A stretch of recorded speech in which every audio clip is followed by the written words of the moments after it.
It includes the erotic, but it's not only erotic, right? It's that raw magnetism of aliveness and vitality and the yearning for a more beautiful world. That's Eros. Welcome to Eros Earth.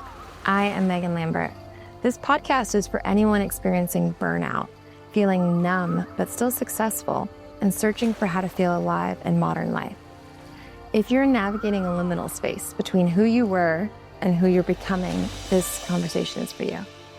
In this first episode, I explore burnout disguised as ambition, embodied leadership, and why nervous systems overwhelm due to late-stage capitalism and disconnection from nature. These are not personal failings, these are collective patterns. I introduce Eros as an aliveness, Earth as our original relational field, and why rewilding yourself may be the path to personal and cultural transformation. This conversation is about embodiment, desire beyond sex, motherhood, ecological consciousness, and a returning to a more alive way of living. I'm so glad you're here. Let's dive in. Hello, and welcome to the first episode of Eros and Earth. Woohoo! I am so happy you're here. It is going to be an amazing season. This podcast has been through many different rebrands. We first were Touchy Topics with Megan Lambert, and that was when we first started in 2019. And then we became Eros Mama, as motherhood became really central to me. And now here we are in the next iteration of Eros and Earth. And here in this iteration, in this season, we're going to talk about nature, rewilding ourselves and the land. We're going to talk about what's happening to the planet and what you can do about it. And we'll talk about how you track aliveness, like how you follow and trust your own aliveness, as well as the aliveness in relationship, as well as the aliveness in the room and the earth. And let that be the thing that's guiding you rather than a script or a should. I'm really excited for the season. It feels like the next iteration, and it's coming after a period of real liminal space for me. The last couple years, as I had my second baby, I took on a lot of different parts. We started building a boutique eco village in Bali called Ibu, which means mother, the sanctuary. So that took a lot of attention. And then we started impact investing, and then we were still coaching and doing some couples retreats, but most of the day I was spent deep in motherhood because I felt like these years are so precious. I really want to be there for the kids. And in all that, I kept trying to figure out, okay, I'm doing all these different things, but what's core? What's central? What's my niche? What's my one thing? And what I've come to realize is that it's actually not the one thing that is core. It's like, what's the Venn diagram of me or of you that really makes you unique? So for me, and if you're on this journey with me on the podcast, it's motherhood, it's earth and nature, it's aliveness and sexuality, and it's relationship.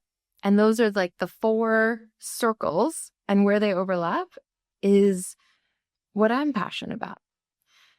And I think instead of all those brain cycles trying to figure out like, okay, what's my niche? What am I actually doing? How do I define it?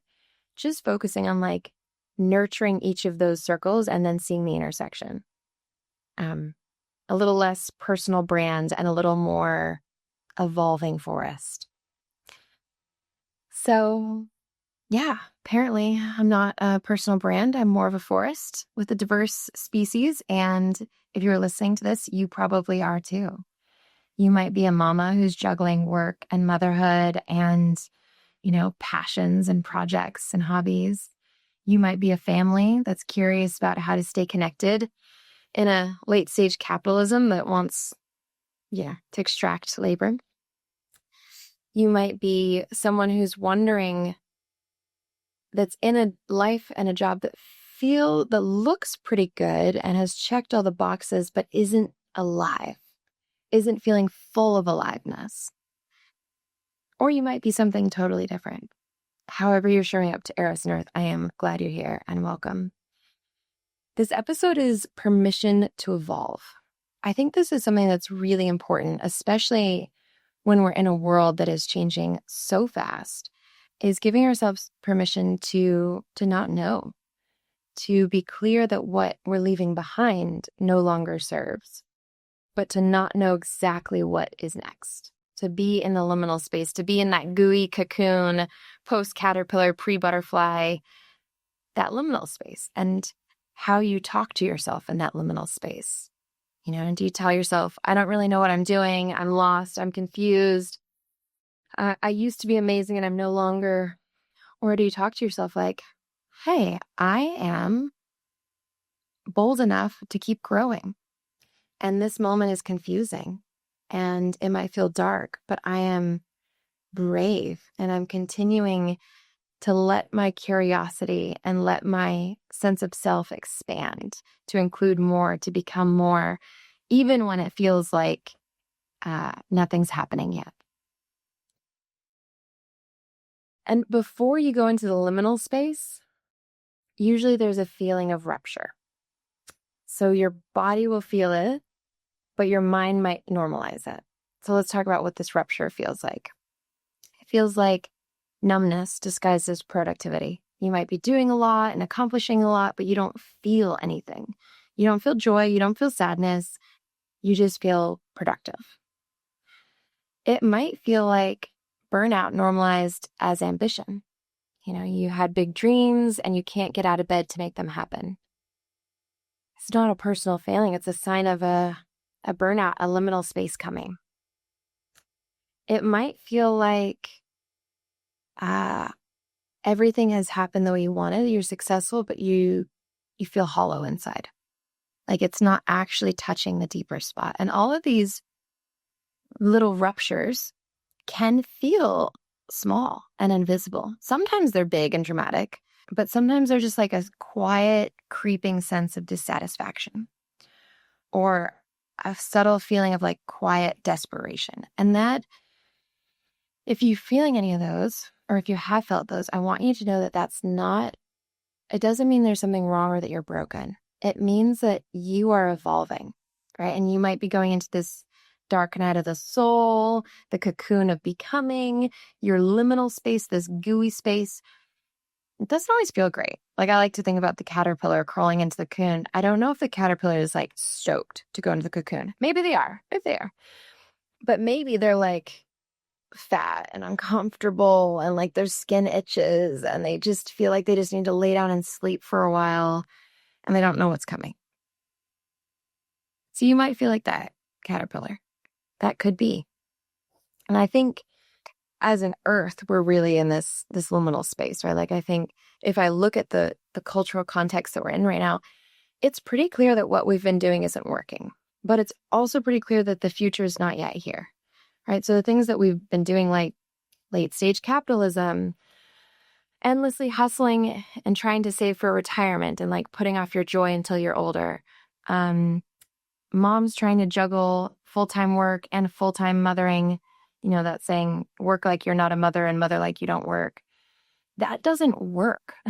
Isolated nuclear families that aren't connected to community or kin, relying on AI for everything, but losing your sense of connection, learning about intimacy from porn. And there's like all these ways that the social fabric is unraveling. You can feel it, the polarization in politics, the way that you can buy anything endlessly cheap and it's destroying the earth, right? Like this way of living isn't working. It's not working for humans. It's not working for planet. It's not working for other than human plants and animal kin. It's not working, right? We're at the limits of this promise of capitalism. And I'm an American, so I'm going to speak from an American-centric view, but, we were sold the American dream. If you just work hard, you can have a great life. And I think that worked for previous generations. Some of them, maybe not. There's still, racism and class struggle and all kinds of things that it didn't work for a lot of people. But for some people, the American dream worked. It's not working anymore. It's not working. And people feel that, right? You can feel like there's got to be something more. And I think it's really important to realize that the end of the road is coming for this particular way of living. Because what we do to the earth, we're doing to our mothers, right? Like when we extract from the earth, it's the same way that we treat motherhood as like this endless resource to take from. What we do to our bodies, just push and push and push to see how productive it can be, is the same thing we do to the land. Push and push in monoculture crops and farming, trying to extract as much as you can from the earth instead of being in relationship with the earth or being in relationship with your body. And what we do to desire, ignore it, repress it, that's what we're doing to our future. We're pretending that we can live like this forever, even though our bodies can sense that we can't. So this is personal. You probably feel this in your personal life, but it's also collective and it's also global. That's one of the things we'll be talking about a lot on this podcast, is how those rippling out interlock with each other, right? How is personal transformation related to collective transformation? How does collective transformation create culture and global shifts? And what can we do in our personal lives as well as like connecting to ourselves as a global citizen? Really excited about this. Because any of these problems, if you felt them, if you felt burned out, if you felt exhausted, if you felt overworked, if you felt like that quiet dissatisfaction, it's not you. It is and it isn't. But it's not you. It's not personal failing. It's relational crisis. It's systemic. It's our systems aren't working anymore for us. But that's not to put any of us into victim mode, right? So it's systemic, it's relational, but that doesn't mean we can't do anything. And that's where we'll be exploring this podcast, is where autonomy meets active hope meets holistic thinking. I hope that makes sense to you. It makes sense to me, but it's sometimes hard to articulate. So if you felt this rupture, if you've entered into the liminal space, if you can sense that what we've been doing is no longer working, the question is, where do we go from here? What now? What is the repair? And when I really feel into it, from my perspective, the repair is twofold. It's a return to Eros and it's a return to Earth. And they're connected. So a return to Eros is being with your body, being like listening for those moments you feel really alive. You might not always feel good, but like you're feeling alive. You're crying, you're laughing, you're moaning, you're groaning, like you're in your body, you're in this moment, you're alive, right? That's Eros. That is so important, and that can be a compass, a guide. Eros is like, it's the heat that creates bonds. It's the force of aliveness itself. It's the pulse that says, this matters. It's your personal desire. It's what you want for your relationships. It's what you want for your communities. Like, it's your desire rippled out. That's Eros. It includes the erotic, but it's not only erotic, right? It's that raw magnetism of aliveness and vitality and the yearning for a more beautiful world. That's Eros. The opposite, you'll know that you've wandered from Eros when you feel numb, dry, dissatisfied, hypercritical. Basically has a stance like this. Nothing's good enough. Whereas Eros has the stance of like open heart, open body, pulsing aliveness, desire, possibilities, yearning, feeling. And our culture is not designed to prioritize Eros. It's designed to prioritize productivity, gross domestic product, right? How productive can you be in your work? How efficient can you be? We have reached the end of efficiency. You can still be efficient, but I'm sure you felt how dry it is when you're only efficient, when you don't have Eros, when you don't have the juicy aliveness. So the first repair is a return to Eros. The second repair is a return to Earth. The land, the dirt, the plants, the animals, the sense that you are connected to all living beings.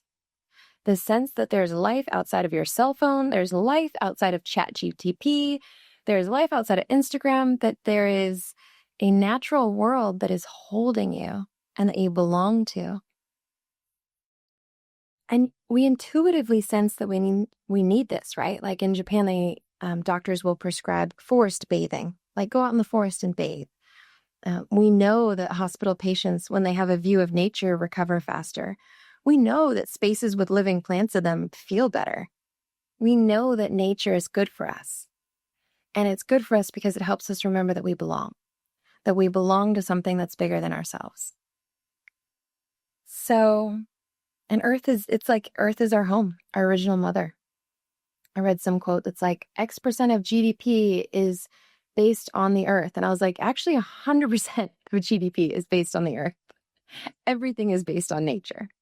Even the phone that you're looking at this through, or the headphones you're listening to, those came from minerals extracted from the earth, right? They were created from things that we've taken from the land. There is nothing that's separate from nature. Even the word nature, I was reading this other thing that said, even the word nature creates an us versus nature, right? A sense of separation, like as if we are the observer and we're looking at nature as this thing over here, but that's not at all how it is. We are nature, right? We are part of nature. So that's the second repair. I wrote down some notes here, so I'm just thinking, yeah, the earth is not asking us to save her. This has been really important for me to get over the last couple of years, because when I first started learning about the climate crisis, I became really anxious. Like, okay, I need to help save Earth. But now, I think the earth is not asking us to save her. It's asking us to remember a relationship with her, to remember our kinship with the living beings. And that has a really different energy. It has less of like this fear-based urgency and more of like a softening, heart-led reverence that, wow, we get to be alive, honor in this time period. We get to be in relationship. And the other truth is, with the climate crisis, the earth will be fine. The earth will be here. The earth will adapt. Plants, species, some of them will adapt and survive. I don't know if humanity will. That's a bit bleak, I know, but I think that we're at a point right now where it's important to say these things. Important to say the truth bombs that this is the pivot generation. This is the generation that will make it or break it for the future. The choices we make over the next 10 years will literally decide if we can regenerate the earth or if we're heading towards collapse. And it is that stark and that simple. And that's a huge guiding why for me. Why I want to relaunch this podcast, why I got more interested in the earth is like, I have 2 kids. I want to create a future for them. I want them to be able to live and enjoy nature and the land and to feel that connection. And to me, this love of earth, this connection, this working towards a new earth is an extension of my mothering. So that's what we're up to here, Eros and Earth. So here's the invitation. If you are here, you are part of a movement. My hope is that each episode will touch something in your heart and in your gut, and that will help you open your heart and feel a little bit more, care a little bit more, and something in your gut, in that deep, wise part of you that knows what's true. We'll have some interesting ideas and intellectual discussions, but this is really an embodied exploration. So I invite you, as you listen to this podcast or as you watch it, be in nature. Go for a nature walk. Put your feet in the earth. Take a deep breath with me. Let this podcast move through your body, not just through your mind. Let it be a journey of feeling and remembering. Are you ready? It's going to be an amazing journey. Thank you so much for being here. And as always, if something touches you, please do share it with a friend, a relative, someone else that you think will benefit from this, because that is how we're growing this new way of being together. Okay. Big hugs. Take care. I hope this episode touched you. If you loved it, share it with a friend or family member, or you can leave a review to help get the word out. Thank you. Until next time, root down, open up. Eros and Earth.